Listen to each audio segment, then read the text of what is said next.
নমস্কার। আজকে সাপ্তাহিক রাশিফল নিয়ে অলরেডি এসে গেছি। আপনাদের সকলকে আমার এই দিগদর্শন চ্যানেলে স্বাগত এবং অভিনন্দন, শুভেচ্ছা এবং নবরাত্রিটা খুব ভালো করে কাটান। আজকে বলবো সিংহ রাশি। সিংহ রাশি কিন্তু এই সপ্তাহটা খুব ভাইটাল সপ্তাহ।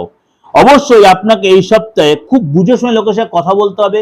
কোনো কারণে আপনি আননেসেসারি পুলিশি ঝামেলা বা কোনো কোর্ট কাছারি এইসব ঝামেলা কিন্তু জড়িয়ে পড়তে হবে। পুরনো কোনো ঝামেলা হঠাৎ আপনার এই সময় তো আপনার চাগার দিল বা কোনো নোটিশ এসে গেল, রাগ জেদটা কন্ট্রোলে রাখবেন।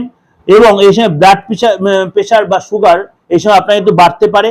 এগুলো কিন্তু আটকে থাকা অর্থ পেতে, এগুলো কিন্তু আপনাকে একটা শর্ট করে ওভারঅল একটা বললাম। ইন ডিটেল আমার দিগদর্শন চ্যানেলে কিন্তু উপাচার সমেত দেওয়া রয়েছে, দেবী দুর্গার সমস্ত উপাচার সমেত দেওয়া রয়েছে, সেখানে জানতে পারবেন এবং সেটা প্রয়োগ করে যথেষ্ট আপনি লাভান্বিত হবেন। আর বলছি, যদি ভালো লাগে অবশ্যই আপনারা সেটা শেয়ার করবেন, লাইক